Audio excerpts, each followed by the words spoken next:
آپ ضد کر کے اپنی بات منوا سکتے ہیں؟ کیا آپ لڑائی جھگڑا گالی گلوچ کر کے تو اپنی بات کسی کے دل میں اتار سکتے ہیں؟ اپنے ضمیر سے پوچھئے، اپنے دل سے پوچھئے تو آواز یہی آئے گی کہ یہ کبھی بھی نہیں ہو سکتا۔ اختلاف رائے کے باوجود آپ اپنی بات منوا لیں، اپنی بات کسی کے دل میں اتار لیں۔ اس کا بہترین طریقہ یہ ہے کہ آپ اپنے دلائل کو ایک اچھے اور بہترین طریقے کے ساتھ، انداز کے ساتھ، میٹھے لہجے کے ساتھ اور ناصحانہ طریقے کے ساتھ آپ سامنے والے کو پیش کریں۔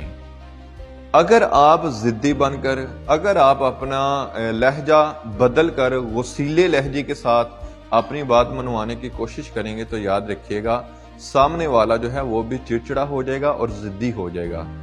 ہم اس دور میں جی رہے ہیں جہاں لوگ دلائل دینے کے بجائے اب گالیاں دینا شروع ہو گئے ہیں۔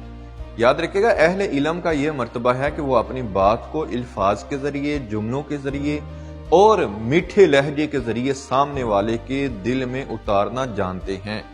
لیکن اگر آج اہل علم اور سکالرز حضرات دلائل دینے کے بجائے اگر گالیاں دیں گے تو یاد رکھیں ہم پھر اندازہ کر سکتے ہیں کہ ہمارا جو ایک علمی مرتبہ ہے اور ہم کتنے زیادہ مخلص ہیں اپنے پروفیشن کے ساتھ اور اپنے اس معاشرے کے ساتھ۔ ہمیں اس کے بارے میں سوچنا چاہیے اور یہ ہمارے لیے لمحہ فکریہ ہے۔